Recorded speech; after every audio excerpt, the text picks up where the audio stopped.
இந்த பள்ளிக்கூடத்து தாளாளர் நம்ம கரஸ்பாண்டன்ட் பிரசிடென்சி ஸ்கூல் கரஸ்பாண்டன்ட் ரொம்ப எனக்கு அவர் பேரை சொல்லலாமே. அவர் பேர் கிறிஸ்துராஜுங்க. அவர் பேர் நம்ம சொல்லக்கூடாதுங்க. பிரசிடென்சி தாளாளருங்க, மிகப்பெரிய பள்ளி இப்ப நம்ம நடத்திட்டு வருது. அந்த பள்ளிக்கூடத்து தாளாளர் எங்க ஐயா ஒரு கரஸ்பாண்டன்ட் சார் கிறிஸ்துராஜ் அவர்கள்.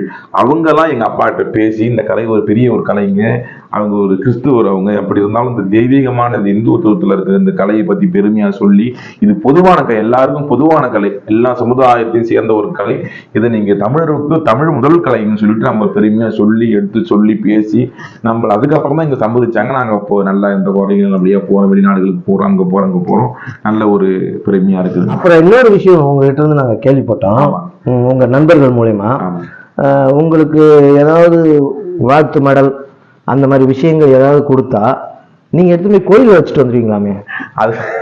அதாங்க நான் இப்போ இந்த மாதிரி விழாக்களுக்கு எல்லாம் போனோம்னா நமக்கு இந்த கேடயம் கொடுப்பாங்க, சால்வை போட்டு கேடயம் கொடுப்பாங்க. அந்த கேடயத்தை நம்ம எடுத்துக்கிட்டு வீட்டுக்கு வந்தா நம்ம என்னென்ன ஓட்டப்பந்தயத்துல பிரைஸ் வாங்கணும்னு சொல்றதா, நான் ஓவிய போட்டியில வாங்கன்னு சொல்றேன், என்ன சொல்றதுன்னு தெரியாதுங்க. இதை என்ன பண்றதுன்னு நான் வரும்போது கோவில் தான் நம்ம சாமி பக்தி உண்டு, கோயில போயிட்டு அம்மா நீ ஏற்றணும் அப்படின்னு சாமியை கும்பிட்டு அந்த கோயிலுக்கு பக்கத்துல அந்த கேடயத்தையும் சர்டிஃபிகேட் வச்சுட்டு வீட்டுக்கு வந்துருவோங்க. அப்படி இருந்தாலும் எவ்வளோ ஒரு டைம் பல்கலைக்கழகத்து பேராசிரியர் எனக்கு சிறந்த கலைஞருக்கான விருது கொடுத்து நம்ம சால்வை போட்டு நம்மளதான் சால்வை போட சொல்லி மறந்த மாமேதை கலைமாமணி கூப்பிட்டாங்க, ராமசாமி ஐயா.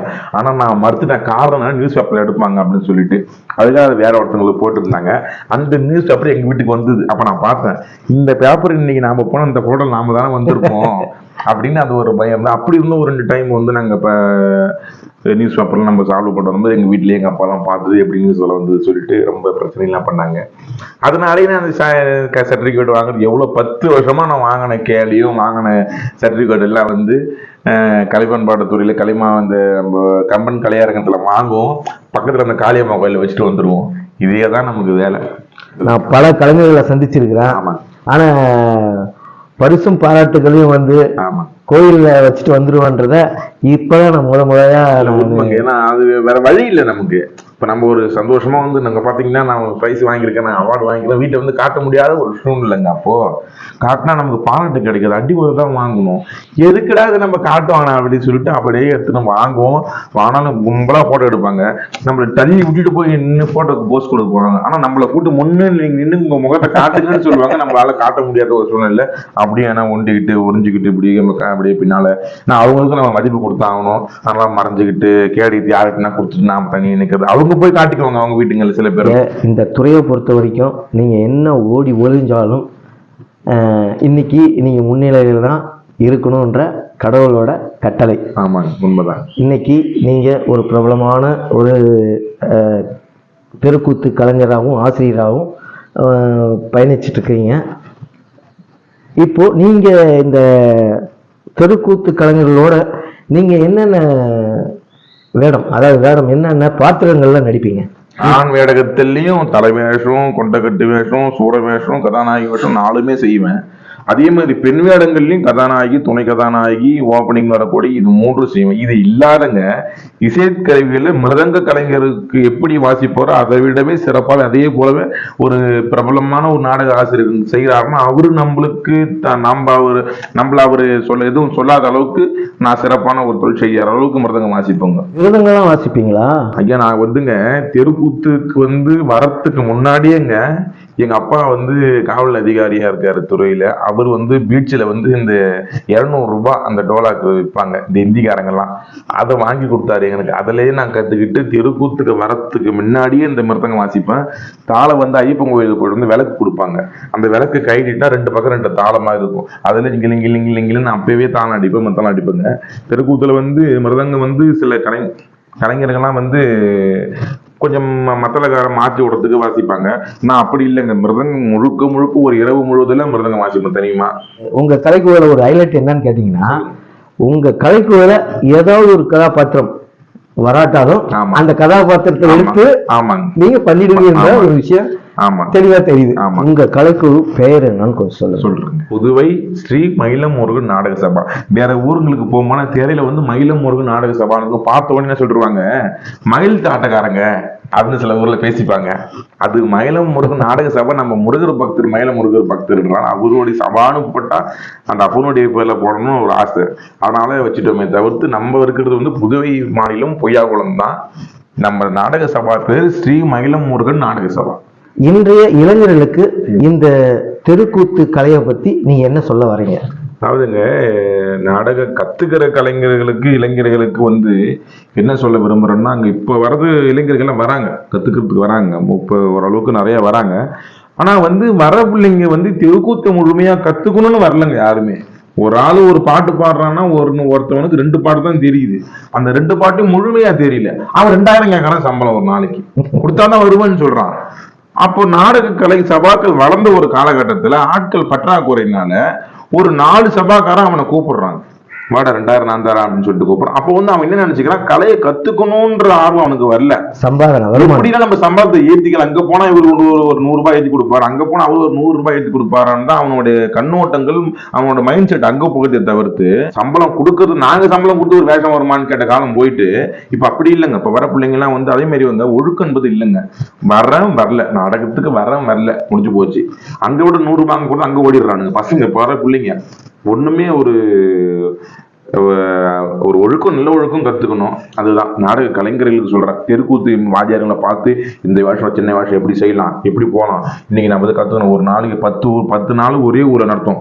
10 நாளும் ஒரே ஊரில் நடத்துவோம். அந்த 10 நாளுக்கு 10 பாட்டு பாடணும், 10 வசனம் பேசணும், 10 சொற்கள் அடங்கி ஒரு கருத்து சொல்லணும். இந்த மாதிரி முன்னேறத்துக்கு வருமே தவிர்த்து 3 வருஷமா 4 வருஷமா 10 வருஷமா அது ஒரு பாட்டே பாடிங்க ஆள் எம்மாவே இருக்கான். அதெல்லாம் மாறணும். இளைஞர்கள் யாராவது உங்ககிட்ட வந்து எங்களுக்கு வந்து இந்த நாடக சபையில வந்து எங்களுக்கு கொஞ்சம் பயிற்சி கொடுங்க, நாங்களும் கத்துக்கிறோம், ஆர்வமா இருக்கிற பிள்ளைங்களுக்கு நீங்க பயிற்சி கொடுப்பீங்களா? கட்டாயம். அதுக்குதான் நம்ம இருக்கிறதுங்க. அந்த மாதிரி எல்லாம் வந்தாங்கன்னா இரு கரம் கூப்பி வரவேற்போம் அவங்கள, வாங்க அப்படின்னு சொல்லிட்டு. கட்டாயம் நம்ம பயிற்சி பள்ளி நம்ம புதுச்சேரி பக்கத்துல முருகா தேட்டர் பக்கத்துல பொய்யாகுளத்துல பயிற்சி பள்ளி தெருக்கூத்துக்கு இருக்குது. யாருக்கெல்லாம் ஆர்வம் இருக்குது தெருக்கூத்துக்கு வாங்க, கத்துக்குங்க. நல்ல வருமானமும் கிடைக்கும், ஆண்ட முன்னியத்துல நல்ல ஒரு பேரும் கிடைக்கும். ஊர்ல ஒரு பிரபலமான எப்பேற்பட்ட தலைவன், ஊர் பெரிய மனுஷாலும் நம்மள கையெழுத்து வாங்க வணக்கங்கன்னு சொல்ற ஒரு தொழில் நம்ம நாடக தொழில் தான், வேற எந்த இதுலயும் கிடையாது. அதே மாதிரி நம்ம தெய்வமா பார்த்து நம்ம காலில் விழுந்து வணங்கி நம்மளை வரவேற்கிற ஊர்களும் உண்டு.